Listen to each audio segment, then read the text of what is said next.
Bienvenue à tous. Aujourd'hui, on va parler tout simplement de 5 noms qui, selon mon avis personnel, ne devraient plus figurer dans la sélection nationale marocaine, et à l'inverse, 5 joueurs qui méritent absolument une chance lors du prochain rassemblement. On se posera aussi une question importante.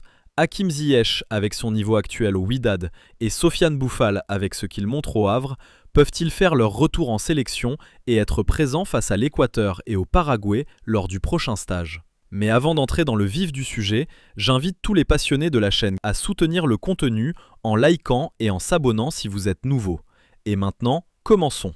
Les joueurs que je ne souhaite plus voir en sélection actuellement. Il est normal que vous soyez curieux de connaître ces 5 noms que, selon moi, il ne faudrait plus convoquer dans leur forme actuelle.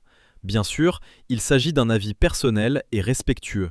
1. Sofiane Amrabat. Personne ne peut nier l'immense Coupe du Monde qu'il a réalisée au Qatar. Il a été l'un des héros de cet exploit historique. Mais il faut savoir distinguer le passé du présent. La prochaine étape exige des joueurs plus dynamiques physiquement, capables de participer à la construction du jeu, de sortir sous pression et d'apporter offensivement. Lors de la dernière CAN, on a clairement vu que l'équipe était plus rapide, plus équilibrée et plus fluide après son absence pour blessure. Le Amrabat du mondial n'est tout simplement plus celui d'aujourd'hui. Et c'est normal, chaque joueur a son prime dans une carrière. 2. Romain Saïs. L'ancien capitaine rêve de finir sa carrière internationale lors du mondial 2026. Mais la réalité sportive est différente. À 36 ans, avec des blessures récurrentes et une baisse de rythme depuis son passage dans les championnats du Golfe, il devient difficile de suivre l'intensité exigée face à des attaquants rapides et mobiles. 3. Jawad El Yamik. Lors de la dernière CAN, ses prestations ont été très en difficulté. Mauvais placement, lenteur dans la couverture et erreur de lecture du jeu. Certes, il se bat et donne tout, mais la sélection nationale doit se projeter vers l'avenir, notamment en renouvelant sa défense. 4. Eliès Benseghir. Son manque de temps de jeu, ses blessures répétées et une baisse de forme notable expliquent ce choix. Depuis son transfert, il a perdu en rythme et en compétitivité. Un ailier qui ne marque plus depuis longtemps et qui arrive blessé dans une grande compétition ne peut pas être à 100% utile à l'équipe. 5. Youssef En-Nesyri. Autrefois redoutable dans le jeu aérien et le pressing, il a perdu une partie de ses points forts ces dernières saisons. Même Ayoub El Kabi, malgré certaines limites techniques, a su s'imposer devant lui.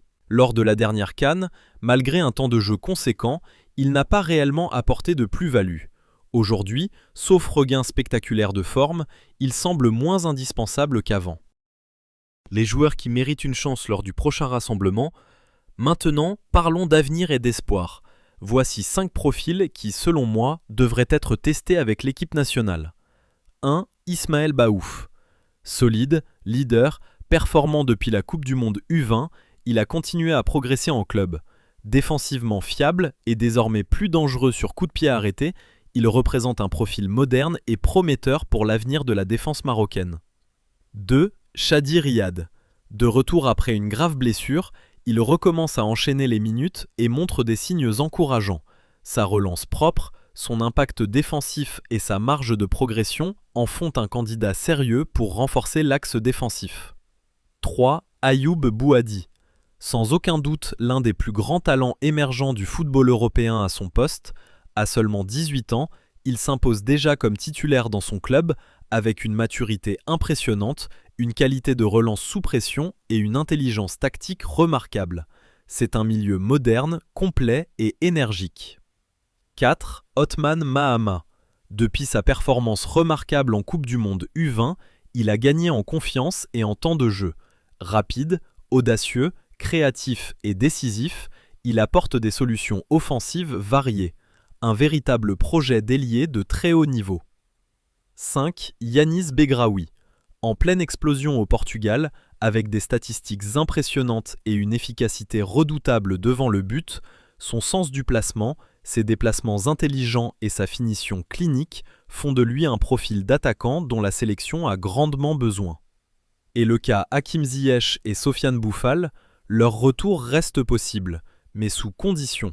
Hakim Ziyech semble retrouver progressivement sa forme avec le Wydad. Passes décisives, occasions créées, frappe et surtout une motivation visible sur le terrain.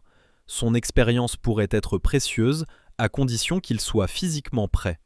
Quant à Sofiane Bouffal, il impressionne à nouveau en Ligue 1 avec Le Havre. Il retrouve ses dribbles, sa créativité et son influence offensive. Cependant, il doit encore atteindre sa pleine condition physique pour prétendre sérieusement à une place. Conclusion. En résumé, la sélection nationale doit évoluer avec un principe simple: la performance actuelle et la compétitivité doivent primer sur le passé.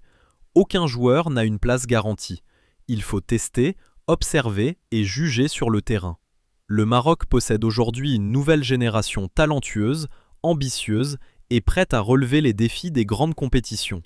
Et vous, quels joueurs souhaitez-vous voir en sélection? Et selon vous, qui ne devrait plus être convoqué? Votre avis compte, alors partagez-le.